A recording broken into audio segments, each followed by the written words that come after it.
आमची आई ती सांगायची की आपल्या शेतामध्ये हराळी आहे, तर ते हराळीवर अमृत पडलं होतं म्हणून हराळीला मरण नाही. कावळ्यानं थोडं चुरून पिलं म्हणून कावळ्याला मरण नाही. आणि आणखीन एक असं दोघा तिघांनी ते अमृत पिलेलं होतं. आता ते अमृत आलतं कुठून माहिती आहे का? सागर मंथनातून अमृत तयार झालं. आता हा जो कॅप्टन बाबा आहे ना, ते कॅप्टन बाबानं कुठल्या मंथनातून, कुठल्या मंत्रातून ते जे अमृत तयार केलेलं होतं, जे त्यांच्या शिष्यांना भक्तांना देत होते, त्यावेळेला मनाला एक प्रश्न पडतो की आपल्या अध्यक्षाबाई पण कॅप्टन बाबाच्या शिष्या होत्या आणि कॅप्टन बाबा त्यांचे गुरु होते. मग त्यांनी पवित्र पाणी आहे म्हणून दिलं असेल मंत्र, ही मंत्रलेलं पाणी आहे, गंगेचं पाणी आहे, हे आहे. आता त्या माता माऊली गुरु म्हणलं की माऊलीचा दर्जा, आणि माऊलीनं काही जरी दिलं तरी ते खरं वाटणार. म्हणून मनात एक प्रश्न पडतो, आपल्या अध्यक्षाबाईला पण ते अमृत दिलं असेल का हो? म्हणजे पंचामृत. काय ह्यासाठी डॉक्टर बाबासाहेब आंबेडकरांनी सांगितलं होतं, शिका आणि संघटित व्हा.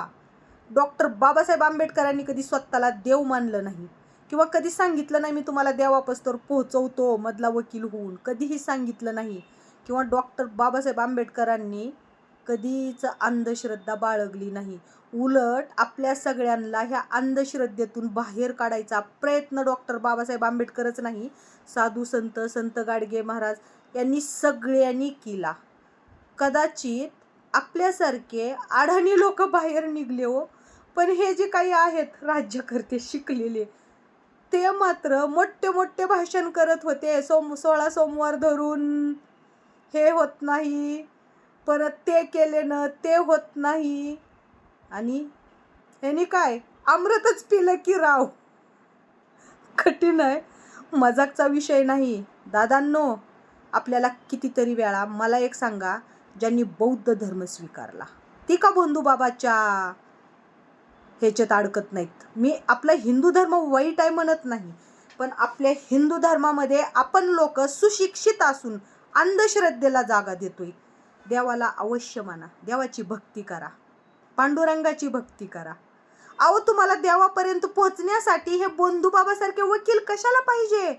मनोभावातून तुम्ही देवाला आवाज द्या, मनोभावातून देवाला हाक मारा. तुम्हाला माहिती आहे का, संत नामदेव महाराजांचे वडील एकदा गावाला गेले, आणि संत नामदेव महाराजांचे वडील देवा पांडुरंगाची पूजा करायचे, नैवेद्य दाखवायचे. पहिलं संत नामदेव महाराजांचे वडील गावाला गेले. आता संत नामदेव महाराजाला सांगितलं गावाला जाताना वडिलांनी की बाबा 4 दिवस मी गावाला जाणार आहे, माझ्या पांडुरंगाला उपाशी ठेवू नको बरं का, पांडुरंगाला तू निवद दाखव, जीव घाल. आता संत नामदेव महाराजांचा पार आनंदानं की आता मी पांडुरंगाला जीव घालणार. मग संत नामदेव महाराज सकाळी लवकर उठले, पूजा फिजा सगळी केली, आईला सांगितलं मला नैवेद्य दे, मला पांडुरंगाला जीव घालायचंय. ताटात मस्त नैवेद्यात भरला आणि पांडुरंगाच्या पुढं गेले आणि सांगितलं, पांडुरंगा नैवेद्य खावा. आता मूर्ती कधी खात असती का? नाही.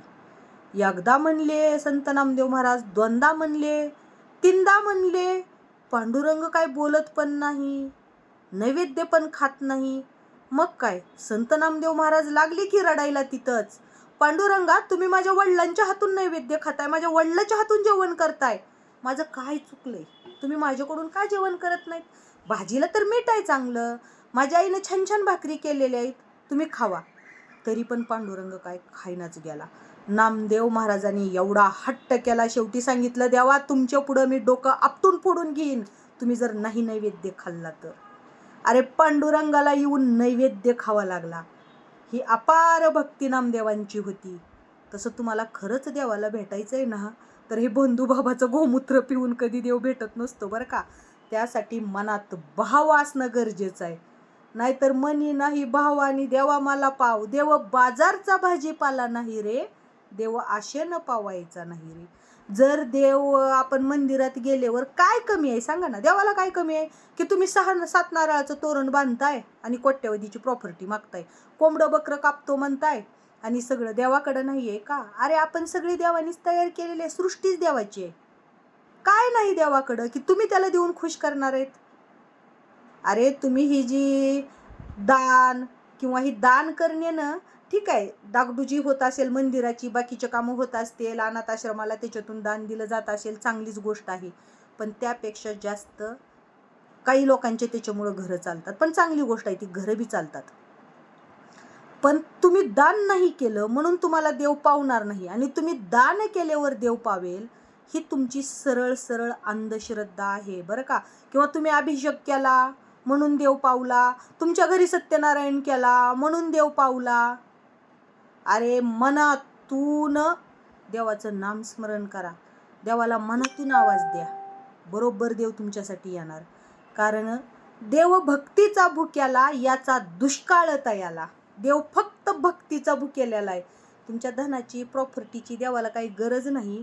त्यामुळं परत एकदा सांगते, डॉक्टर बाबासाहेब आंबेडकरांनी म्हणूनच सांगितलंय, शिका, संघटित व्हा, अंधश्रद्धेत अडकू नका. पण आता काय बोलावं, ह्या राजकर्त्या लोकांचे फोटो आहेत हो त्या बाबाबरोबर. त्या बाबानं बलात्कार केला, मूत पाजला. आता मला ह्या राजकर्त्या बी लोकांना हे पवित्र गंगेचं पाणी आहे म्हणून पाजलाय का काहीही कळलं नाही बाबा. लय विचार यायलाय डोक्यामध्ये काही बी. कारण कसं आहे, आता आपण विश्वासानं पितोय हो. विश्वास म्हणजे कोणता, की बाबा हे तीर्थ आहे, हे गंगेहून आणलेलं तीर्थ आहे, किंवा हे खूप पवित्र पाणी आहे का, तर मला ते काय म्हणतात ना, एवढी एवढी काय ते विद्या येते, काय अंकशास्त्र येतंय, मी ती शास्त्रात बहारून पाणी आणलंय. आता कितीतरी त्या दिवशी त्या बाईचं बोलणं ऐकलं, कितीतरी कुटुंबाचं कल्याण केलंय म्हण त्या बाबानं. त्याला सिद्धी विद्धी रिद्धी येते, मग स्वतःच्या कुटुंबाचं किंवा स्वतःला ह्या गोष्टीपासून का नाही वाचवलं. ह्या बाबाला स्वतःचं भविष्य काय का नाही कळलं. सगळ्यात सोपं, अरे अरे ज्योतिषा नको माझ्या दारी येऊ, माझे दैव मला कळले, नको माझा हात पाहू. तुम्हाला एखाद्या ज्योतिषानं सांगितलं नाही, तुम्हाला खूप आनंद येणार आहे, तुम्हाला सुख येणार आहे, तुमच्याकडे भरभकट पैसा येणार आहे, त्या दिवसापासून तुम्ही घराच्या बाहेरच निघायचं नाही. खायला मोत वाचाल, खायला पण बरं का, खायला पण भेटणार नाही. कारण कष्टाशिवाय पर्याय नाही. आणि मग बिगर कष्टाचं जर म्हणलं तर ही बोंदगिरी करावी लागणार. तिथं मात्र बिगर कष्टाचं मिळतं बरं का. त्यामुळं खरंच म्हणजे, आणि मला एक प्रश्न पडतो, आपल्या अध्यक्षाबाईंनी ना, म्हणजे बघा ना, अध्यक्षाबाईंनी महादेवाचा अभिषेक केलेले व्हिडिओ आहेत, त्यांचे पाय धुतलेले व्हिडिओ आहेत. मग त्यावेळेला जर त्या बाबानं जे पंचामृत सोशल मीडियावर व्हायरल झालंय ना, व्हिडिओमध्ये दिलेलं पंचामृत, तेच पंचामृत दिलं असेल का बरं. हे पंचामृत, हे गंगेहून आणलं, हे आमकेहून, आता कोण बघायला गेलंय ते कुठल्या गंगेचं पंचामृत आलंय. कठीण आहे. एक सांगते, किती जरी कुणी हे केलं ना, तर आपल्या कष्टाशिवाय पर्याय नाही आणि इमानदारीशिवाय पर्याय नाही. त्यामुळं अशा भोंदूगिरीला कधीच बोलू नका. कारण संत तुकाराम महाराजांनी कधी भोंदूगिरी केली नाही, संत नामदेव महाराजांनी कधी भोंदूगिरी केली नाही. असे अनेक साधू संत आहेत, त्यांनी कधीही भोंदूगिरी केलेली नाही. आणि त्यांनी कधीही सांगितलेलं नाही की हे अशी भोंदूगिरी करा, किंवा हे जी भोंदू बाबा आणि संत यांच्यामध्ये खूप फरक असतो. म्हणून संतांना देव दर्शन देत होते, पण भोंदू बाबाला कधी कुठल्या देवानं दर्शन दिलेलं बघितलं का हो? तुम्हाला जर एखादा भोंदू बाबा म्हणला ना की मला सगळ्या विद्या प्राप्त आहेत, मला ही प्राप्त आहे, ती प्राप्त आहे, तर काय करा, तिथंच त्या भोंदू बाबाचं नरड दाबा आणि त्या भोंदू बाबाला विचारा, आत्ता तुला मी जीव मारणार आहे, तुला कसं कळलं नाही तुझं मरण आता आहे. कुठल्या तरी चित्रपटात आहे बघा, एका मुलीचं लग्न मोडलं, मला वाटतं मुन्नाबाई MBBS मध्ये आहे काही, काय सुंदर शीन वाटलेला आहे. त्या भोंदूबाबानं सांगितलं होतं त्या मुलाच्या आणि मुलीच्या कुंडलीमध्ये काहीतरी दोष आहे, त्यामुळे ह्या दोघांचं लग्न करू नका. त्यामुळे त्यांच्या घरच्याचं लग्न मोडलं. ते मुन्नाबाई का काहीतरी आहे, त्याला कळलं, त्यानं तिथं आला, संजय दत्तचं चित्रपट आहे वाटते, तिथं आला आणि डायरेक्ट त्या भोंदूबाबाच्या डोक्यावर पिस्तूल ताणली.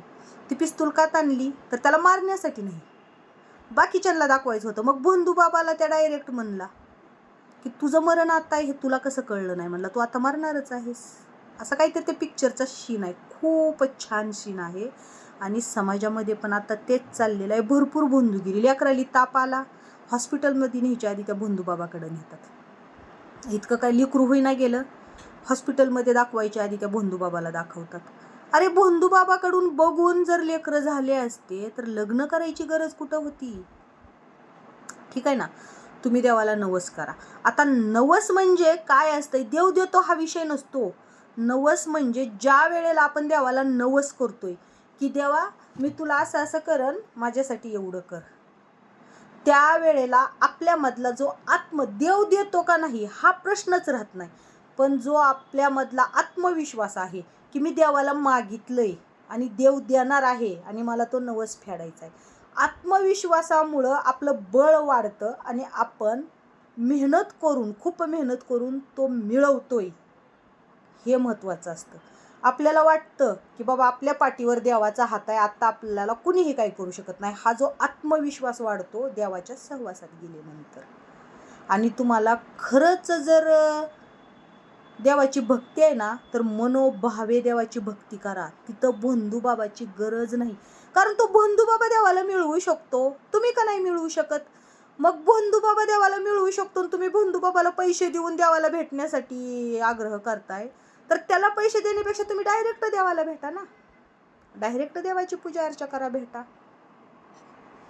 साधी गोष्ट आहे. काही जण म्हणतात की त्यांना अंकशास्त्र प्राप्त होतं, सिद्धी प्राप्त होती, रिद्धी प्राप्त होती, विद्या प्राप्त होती आणि सगळ्या 50 व्हिडिओ पेनड्राईव्हमध्ये जमा झाले.